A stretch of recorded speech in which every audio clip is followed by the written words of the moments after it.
Are you tired of hitting those low pull cuts that just don't fly far enough and stop fast enough for you on the greens? You want to turn that low pull cut into a really nice high push draw? Then you're going to want to watch this video. Let's go into our swing bay and dive into the mechanics. We moved over to our swing bay. This is where we do a lot more of our technical training. So to help us continue pushing that pelvis forward, there'd be some anatomical relationships that we'd be looking for to help the center of the pelvis continue to slide forward and to keep the upper center rotation back so that we can add some height into the equation. One of the first things would be is taking the lead foot and turning it outward. Okay, that would create a lot more space in the top of the femur inside the hip socket for us to be able to articulate it. There's a couple pieces that we would want to make sure that we're doing. So we need the slide. We want to get that from the trail foot. So the trail foot would create a push, a contraction in the muscle. So it would be almost a straightening piece. So we'd go from the top back down to about 5.5. The knees would regain flex. And then he's going to start to straighten. As he's starting to straighten, we'd want to be able to utilize the leg to push the pelvis forward. So we'd push the center of the pelvis forward. How the trail leg would work is the extension piece after the reflexing. How the lead leg would work is we'd want to take the top of the lead femur bone and we want to move it back and around the lead ankle. But we have to make sure as we're doing that, that the trail foot is pushing it forward and that we are going to be extending the leg, not straight up and down, because then that's going to add thrusting towards the ball, is that it's at an angle. So we'd be pushing back at an angle to get the top of that femur bone to create the depth if we were to split our body from the front and the back. So as we are creating that angled straightening of the leg, pushing with the trail foot, that's what's getting the center of the pelvis to go forward.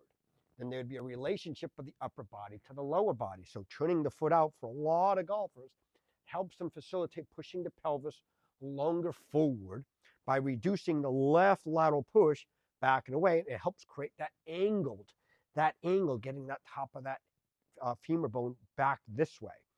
That component there helps create the reaction in the anatomy, the relationships in the anatomy to get the pelvis going that way. So the first thing that we'd be looking for when you'd be practicing, I'll show you how to build something this really simply, is you'd be taking some little swings from P3 to P9, and all you're trying to do is you're trying to just push yourself forward. It would be okay if your head went a little bit forward. We'll add that afterwards. But the first thing that we'd be looking to do would be adding the pelvis first. The pelvis going forward versus the pelvis going backwards, okay? So the pushing with the trail side, the angled lead leg straightening to get the top of that femur bone to create the depth so that I have space to continue to push the center of the pelvis forward. From there, it would be the back bending. Once I start to get that pelvis pushing forward, it's a sensation of back bending, but also at the same time as I'm adding the back bending, I got to make sure that the right shoulder has some tilt.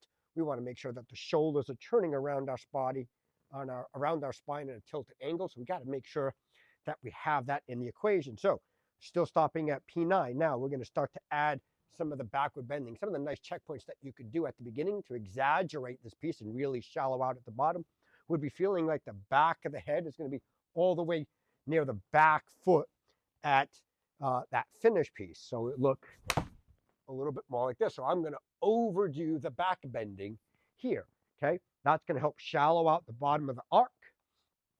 That's also going to help add a little bit more launch into the mix and then also a little bit more height. From here, you can start to calibrate. I wouldn't want that much, but I will practice it. I'd want to try to feel just a little bit more forward, trying to feel a little bit more belt buckle all the way forward to the feedback station, right shoulder to the no. That would be the no. So that's the pieces that we'd be starting to calibrate in the video, is going forward enough, but trying to feel like the shoulder would be getting to the no, pelvis all the way to the feedback station. And you can see that my head, in reference to this piece here, he's still back, okay? So that's how you'd go ahead, and that's how we would practice it here. Now I'm going to go ahead and show you how to create your own simple feedback station. Okay, so now we're back in the performance bay. I basically went and grabbed my golf bag, driver shaft, alignment stick. Because I'm indoors on a mat, I'm using the golf swing plate, and then I've got alignment stick. I'd put the alignment stick is about 4 inches outside of the lead hip. Same thing with the stick. And what I'd be looking for, and I would be adjusting this guy until the caddy view relationships that I'd be looking for, that we talked about earlier, about getting the trail shoulder to the no. But I'd also be practicing feeling that the trail shoulder would stay various amounts behind the low. And then I'd start looking at some of the numbers and the data to see where I would need to be for my ideal. But ultimately, what we're looking for is we'd want to be able to have a practice station built so that I don't have to keep looking at video.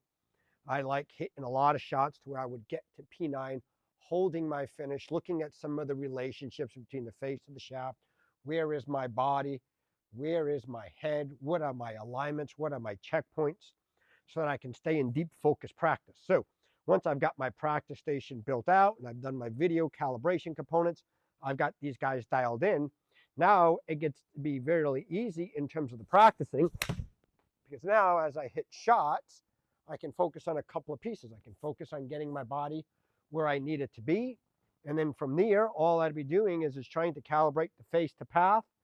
I'd be working on trying to get the peak height either higher, depending how fast and how high you'd want to hit it. But I certainly would be practicing various amounts of the tilt, okay, in terms of the back bend, so I could create different heights. And everything that we would do in here will revolve hitting the ball higher, higher, higher, not lower. And as you're practicing this, like I said, like, you definitely want to calibrate yourself to the equation, but a lot of the stuff should be a lot of punchy stuff for the time being. Practicing hitting golf balls much higher, working on your technique, working on the pitches, working on the calibration, so that you can get yourself hitting this golf ball higher, further, shallowing out, maybe a bit too much on that one, but there's my peak height at 36 yards. Like I said, it's a bit too high, but I am exaggerating it. So I'm trying to understand how I got to control my body, what segments help control the delivery to help create ultimately our height.